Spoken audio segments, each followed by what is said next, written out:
mahigit pong 300 po talaga ang members ng House of Representatives. Nag-a-average po ng 1 billion ang regular district representative. Average lang po yun, merong mas mataas. Ang party list po ay 150 million, masaya na po sila, except yung mga party list na contractors. At dadagdag pa po yung unprogram at saka nga po yung difference na manggagaling po ngayon sa bicameral conference. Nung kinumpute ko po yun, and this is recorded in one of the Blue Ribbon Committee hearings, 1 trillion po talagang naidadagdag sa DPWH pa lang. Senator Marcoleta, do you mean itong allocable na ito, itong leadership pa na ito, suhol o lagay sa mga mambabatas? Can you please specify? Ganun ang naging conclusion doon, Mr. Chair. Kasi nga sabi ni Secretary Bonoan, para hindi na galawin. Pangsuhol talaga. So, nung pong tinanong ko magkano yun, 450 billion pesos. Bigyan ko kayo ng clue para hindi po kayo mahirapan, Secretary. Yung mahihirapan lang kayo, konti lang yun. Kasi yung mga contractor party list, congressmen yun eh. Yun pong ordinary party list lang, kagaya ng Sagip party list, 150 million lang po yun eh. Pero pagka yung malalaking party list po na contractor talaga, yun lang ang pagsikapan ninyong itotal. Doon po makikita yung lopsidedness. Meron pong distortion talaga dyan. Mga contractor po sila eh. Before we continue, let me formally recognize the presence of Senator Marcoleta and Senator Lauren Legarda. Opo. So, Mr. Chairman, pwede po ba ako magpagam nga at ako kailangan nga pong mag-CR. Sige, Nung dumating sige. po si Senator Marcoleta, at the very least kailangan ko ata mag-CR. At the very least naman, sa bigat ng trabaho niyo, Pasensya na po. payagan namin kayo mag-CR at the very least. Opo. Sige. To take advantage of the time habang nasa Call of Nature si salamat po, ma'am. Yes, good morning. Thank you for acknowledging me. Baka papayag sila para hindi waste of time. Yung expert sa allocable at non-allocable si Director Bote. Hindi, kayo po, no? Si Planning. Kasi wala nun si Sen Marcoleta at Sen Erwin para may definition of terms at yung bago ng pangalan ng allocable at non-allocable. Kasi nakaka-confuse, di ba? Di ba naging congressman tayo, Sen Erwin, naging congressman si Senator Marcoleta. Wala talaga akong alam na allocable at non-allocable. Jokingly, sinabi nung huling hearing natin ni Secretary Dizon nung lumapit dito sa amin ni Chair Sherwin, Sen Sherwin, yung allocable daw yung maaring i-allok. Pero joke daw yon. Yun ang sabi ko. Ano ba yung allocable? So talagang hanggang ngayon po, marami na akong kausap sa tagal-tagal natin dito, pati Senate El Berremo, wala silang maalala. I'm sure our colleagues would want to understand para po may definition of terms. Tapos, yung inyong bagong termino, dahil ayaw nyong gamitin po yung allocable at non-allocable. So, hindi i-allok, mabuti. Bawal i-allok. Ano na po ang tawag? Siguro, district projects and non-district, kung ano po. Sige. Si Director Bote and Yusek kung sino po yung eksperto. Thank you. I don't interject, Madam Chair. Thank you Hi, po. Mr. Chair. Yes, go ahead, Senator. In relation to the question of Senator Legarda, hindi po joke yun. Yung allocable, if you will note, during one of those hearings in the Blue Ribbon Committee, yun pong allocable, inadmit po ni former Secretary Bonoan. Nandun po silang dalawa ni Yusek Cabral nung tinanong po namin yung allocable. Tinanong po namin ano-ano po ba yung mga factors na nakapagdadagdag doon sa mga initial ceilings that have been established nung NEP.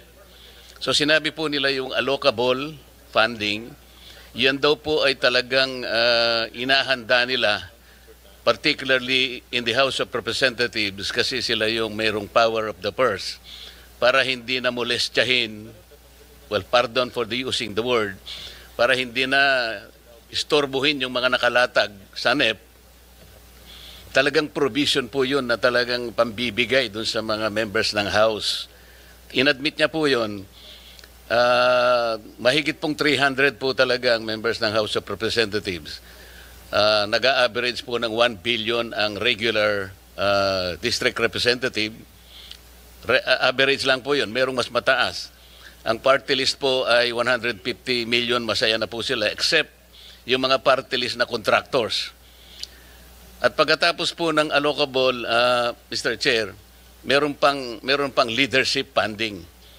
At dadagdag pa po yung unprogram at saka nga po yung difference na manggagaling po ngayon sa bicameral conference. Nung kinumpute ko po yun, and this is recorded in one of the Blue Ribbon Committee hearings, 1 trillion po talagang naidadagdag sa DPWH pa lang. And 1 trillion pesos, ito po yung sinasabi naming taba, kung yun po ay ibabangga natin sa 6.325 trillion na budget ng 2025, 1 trillion is almost 15%. So, hindi po siya joke. Inamin po yun nung recorded po ito. Thank you, Mr. Chair. Mr. Chair, may I? Go ahead, Senator. So, Senator Marcoleta, do you mean itong allocable na ito, itong leadership pa na ito, suhol o lagay sa mga mambabatas? Can you please specify? Ganun ang naging conclusion doon, Mr. Chair. Kasi nga, sabi ni Secretary Bonoan, para hindi na galawin. Pangsuhol talaga. So, nung pong tinanong ko magkano yun, 450 billion pesos. Pagkatapos yun pong leadership, alam nyo naman po yung leadership sa House, merong speaker, may deputy speaker, merong majority leader, at napakaraming assistant and deputy majority leaders. Isama mo po yung mga chairman at saka vice chairman ng Appropriations Committee. Yun po yung 450 billion. Recorded po ito. At pagkatapos yung leadership, 100 billion yan. Nakarecord po yan. Ang program, 150 billion. At pagkatapos yung difference na po, pagkatapos na ng NEP at saka yung GAA, another 400 billion pesos. Yun po yung 1 trillion na taba na hindi naman kailangan po ng ating DPWH kung tutuusin natin. Salamat po, Mr. Chair. Thank you so much for explaining to me, Senator Marcoleta and Sen. Tulfo. Mr. Chair, kahapon po nag-uusap tayo. Sunday we were both working and we both acknowledged that we received the June or July list of allocable but not the September. So I am told by our staffs, wala pa rin. May we request the September as revised. Maski po hindi na yung words allocable, anyo mo, hindi naman kasalanan na may ceiling. Tama po yung sinabi nyo. Hindi naman forever kailangan humihingi ang congressman or ang mga mayor. Tapos, yung hindi district projects, makinig kasi kayo pag tinatanong ko po. Yes, yung hindi po district projects, yun ang tinatawag na non-allocable. Di ibahin natin ang pangalan, non-district, ganun lang. Wala namang masama doon eh. Alam nyo, first, allow me to commend the President and commend Secretary Dizon for heeding the clamor of both houses of Congress. I do not claim authorship of that idea in bringing down the DUPA. Thank you for that. It was declared by the President on the day that he left for the ASEAN meeting. We truly appreciate your listening to the people and bringing it down. But there are much more reforms to be done. I believe that all of us want really reforms and changes that will be felt by our people for bigger fiscal space to give other departments or other programs under DPWH that will really redound to the benefit of our people. Kaya, una, I commend you. Salamat po sa pagbaba ng DUPA na makakasave, sabi nyo, ng 50. Pero sa computation ko, and I'll get back to that later, it should be bigger than 50B. And siguro dapat sagutin nyo yung hiningi ng chair last time, yung natuklasan niyang 271B. At pangatlo, yung sinabi po ng LBRMO staff and the chair staff na wala pa rin po yung September. We don't need the June, July of the previous leadership's allocable and non-allocable. What we need is the 625 billion revised NEP and then give us ano yung ceiling ng district, ano yung hindi alam ng district. And why do I say this, Mr. Chair? Mahalaga po, kasi di ba nangyayari ngayon, may mga congressman na tatamaan, may mga ibang sa lokal o district engineer na tatamaan, hindi nila alam. Senator Sherwin himself, we were talking yesterday and we were both asking each other, nasa yung malistahan, pareho kaming we were in the dark, wala pa. And then you told me that indeed, in your district, your brother's a mayor, sa inyong Kong, and there are projects you don't know. Then we feared you could be blamed for it, and is that, we were asking each other, yan ba yung allocable? We don't know. So, just to protect everybody who will eventually sign the GAA of 2026, what if kaming lahat dito, tapos pipirma kami, tapos sasabihin natin, pinirmahan nyo, tinanong naman nyo, tanggap nyo yun na may non-allocable, hindi nga Maski po, iba na ang tawag natin, gusto lang po namin makita ano yung alam talaga ng congressman, alam ng district engineer, at yung hindi nila alam na maaring alam ng region, na maaring alam ng central na hindi alam ng region. Walang masama po doon in all transparency. Diba? Am I conveying the same message we talked about? Yes. So, wag mo, please, I hope I'm not blamed. Because this, I'm speaking for the team. Kasi nag-usap po kami ng weekend. Yes. Yeah. Thank you. And Mr. Chair, in relation to those comments by Senator Legarda, I remember we also requested that the DPWH provide us, kasi kung di po ako nagkakamali, kinors ko kay Yusek Ador Canlas, dahil nagbigay po sila ng proposed fiscal year 2026 DPWH infrastructure program based on HGAB. Ito po yung binigay nyo nung nakaraang hearing. Mr. Chair, ang request po natin, kung mabigyan po tayo ng 2025, 2024, and 2023 in the same format. Kasi po ang binigay nila, nakita ko po, is a detailed HGAB. It will not permit easy comparison. Dito po, kung gamitin po natin itong format na to, sinabi ko naman sa ito, Yusek Ador, ang daling ikumpara. Halimbawa po, yung National Capital Region, 26.6 billion, di ba? So makikita natin sa 2025, 24, and 23 kung ano yung latag. Because I remember, sinabi ko kay Secretary Dizon na ang pinaka-importante, mahimay natin, kasi ang importante rito yung allocation po ng finite resources ng ating bansa. Region 1, 24 billion, CAR, 17 billion. Sana sa ganitong format din po, napakadali na ikumpara natin yung 4 na taon, madadali po tayo Yun po yung aking request nung nakaraang hearing, kung matatandaan po ninyo. Hindi po yung detalye. Mawawala na po tayo doon pagka yung detalye. If you are the one who submitted this format, in the same format sana, HGAB po, hindi po yung NEP. So, kung HGAB, puro HGAB po yon 2023, 24, 25, meron na pong 26. So, tatlong taon na lamang po ang inihingi namin to permit easy reference and comparison. Pwede po. Go ahead, Yusek Conti.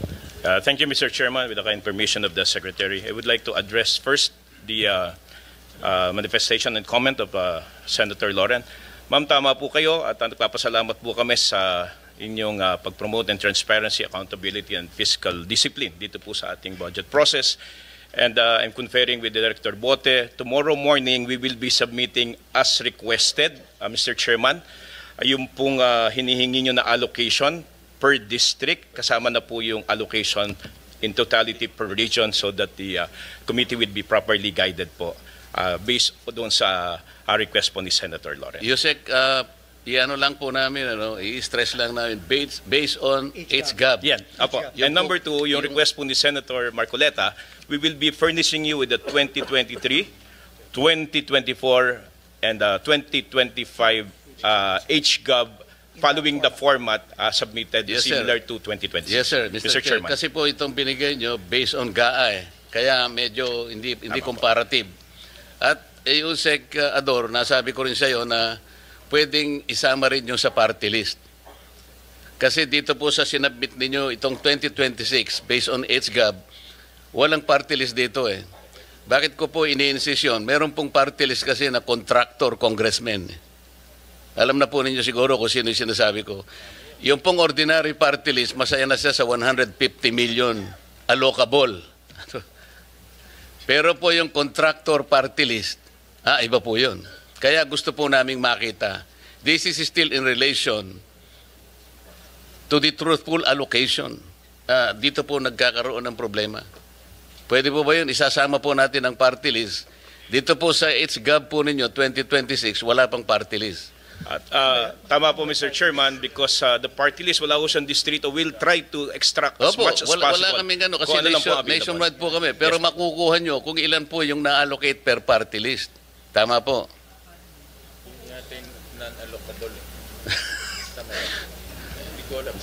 Mr. Chairman, to be quite honest, I'm asking. I think ang makakaalam lang daw po according to ASEC Bote or would be the Committee on Appropriations in the House. Kung HGov po ang pinag-uusapan natin. Nahihirapan po kaming kumuha nun eh. Kasi nga po po. kayo, makukuha nyo rin eh. Lahat ng party list, alam po ninyo yung mga projects nila eh. So doon na lamang po natin kunin. We will try our best, but according to our budget staff po, Mr. Chairman, parang medyo bulag ho ata kami doon eh. Bulag ang DPWH kung which party list got this, that got this.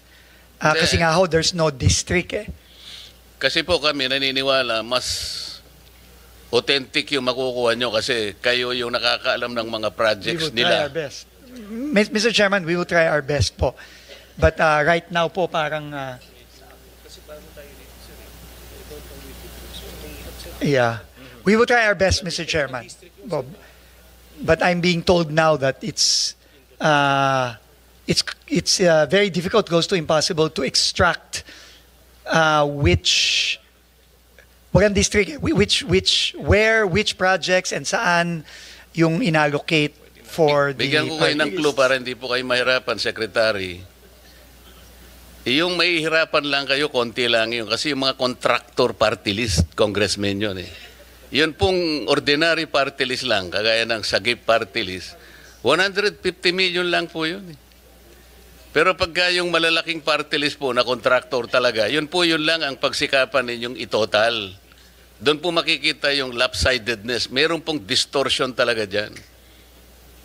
Mga contractor po sila eh.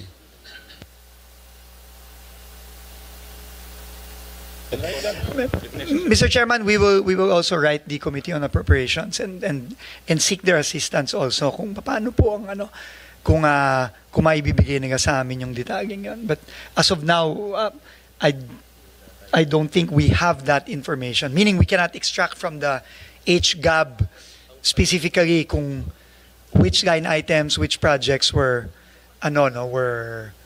allocated or allotted to a particular party list representative. Sa planning Unlike the district. Unlike the planning districts. service ninyo, Secretary, nakukuha po yun. Sige po. Kasi si Yosek Cabral noon, alam niya lahat yun eh. Sige po, Mr. Chairman. Unfortunately, Yusek Cabral is no Mr. longer in the Chair. department, but we will try our best. No? Mr. Chair. Senator Tulfo. Yeah, I would just like to ask the planning service sa finance ng DPWH. Ito ba yung sinasabi because walang specific na district yung budget at saka so maaring may naririnig kasi ako when I was in the House of Representatives na pwedeng bumili si ganito ng pondo kay ganito. Hihingin ni congressman ganito kay congressman ganito yung pondo. Where in fact, naka-allocate sa district niya, dadalhin sa kabilang district or ibibenta. I know you've heard about that. I mean, Mr. Secretary. We have heard similar stories, Mr. Yes. Mr. Chairman. Na yung pondo niya, pwede kong bilihin and dalhin ko, pwede ko ibenta ulit hanggang sa 3 kamay magpapasa-pasa. So, from 20%, nagiging 30, naging 40, Yes. hanggang sa wala nang natira because nga binenta yung pondo. Could it be, ito na nga yung sinasabi ni Senator Marcoleta, yung We have mga heard, allocable na ito. we have heard, Mr. Chairman, similar stories and we've gotten similar information na yung bentahan, bilihan, yung parking, yung sagasa, yung mga ganyang mga terminologies. I think this is actually part of the ongoing investigation by the Independent Commission right now.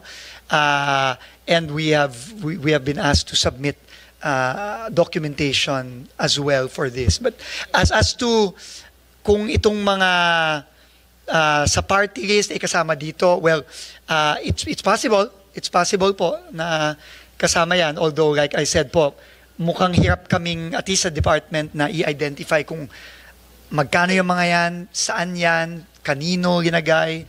No, yun po ang medyo, I think we have a bit of a hard time getting all that Mr. details. Chair, Senator Lawrence. salamat po sa inyong sagot, Secretary. Kaya nga, last week pa namin hinihingi yung NEP revised, allocable at non-allocable, maski iba na ang salita, district project at non-district, doon makikita yung kanilang hinihingi. Yung pong tanong nila, doon makikita. Kasi yung hindi po alam ng district engineer, titingnan natin. Hindi alam ng congressman, district engineer at ng mga mayor sa distritong yon, alam dapat ng region. Pag hindi alam ng region, alam dapat ng central. Pag hindi po nila alam lahat, tatapyasin ng Eagle Eye Chairman. Ganun lang po yun, di ba? Mapo. So I think what we're asking for will address the concerns of the other senators. If we are really serious, and I'm Yes. sure you are serious about cleaning up the system. Yes. Ma'am, I think Thank you. there was just a little bit of confusion on the terminologies because in the revised NEP, the new team actually did away completely already with the concept of allocable, non-allocable. No? I think in the letter of Undersecretary Conti, ma'am, Mr. Chairman, to the Honorable Senator, we explained our process, but sabi naman ni ma'am na we will just submit it based on legislative justice para lang makita. Naintindihan ko na po ngayon no yung point ni Senator Loren na all we want is, let's say X district got this much, we will validate with a congressman or the district office there. To shorten your work, Yes. hindi na kailangan po i-validate. Ito, 625, di ba yung NEP revised? Per district po, yung Magkano? yung sa district ito, yung region or central ito. So, inibalong nyo yung pangalan, hindi lang natin ginagamit allocable Yes. and non-allocable. Kasi, Understood, ma'am. just to simplify, sabi po ni Director Bote, ang allocable, yung ceiling po ng budget ng congressional district, allocable. O sige, ayaw nyo gamitin yon, ayaw din namin. So, tawagin natin district projects. Yung hindi po district projects, tinatawag sa dating leadership ng non-allocable. Ayaw po natin gamitin yon. Di tawagin natin non-district projects. Pag hindi po alam ni district engineer at ni congressman at ng lokal, di region siya o central siya o question mark, sino pa? Di ba? Ganun po. So, district, non-district. So, district, synonymous to allocable. Non-district, synonymous to non-allocable. Yung tinatanong po nila, parking, sagasa, whatever, ay siguro sa non-allocable dati. So, aalamin natin, doon lang natin makikita yung hugis at yung maaring mga tabang pwedeng putulin kung makita natin yung non-allocable synonymous to non-district. Tama ba ho? Thank you. Agree ba? Very clear, ma'am. Nakikita- Now, Director Bote and But you have to Undersecretary. identify for us, hindi lang yung suma total, this district, 1B. Hindi. Lagay nyo, 500 district, 500 previously known as non-allocable, now called non-district. Ganun lang. At for all you know, these are national convergence. Malay mo may highway doon. Malay mo may, ganun lang. Ganun lang. Pero detalya. Oo. Thank you, Mr. Very Chair. clear, Mr. Chairman. Ma'am, very clear po. I was told po by ASEC Bote and Yusek Nick, they can submit this by tomorrow morning. Submit to the committee, Yusek. I think ang punto naman ng mga senators, Secretary Dizon, in the past kasi bigla nilang may lumalabas na project, no? At kung nasundan natin yung Blue Ribbon hearing, sila na nagsasabi, yung mga resource persons, sila Bernardo, sila Alcantara, na kaya nilang maglagay ng project nang hindi alam ng local government, hindi rin alam ng mga congressmen. No? Ang usapan, ika nga, nasa taas. That's the point Senator Loren and the rest of the senators are trying to make. So that makikita natin kung ano yung mga projects na coordinated on the ground, ano yung bigla nilang dumadating dahil may usapan na sa taas. That's the point. No? So just submit to the committee, Yusek, para maano natin. We will, Mr. Ma-process Chairman, natin. thank you po. Very clear na po ngayon. Ma'am, thank you so much.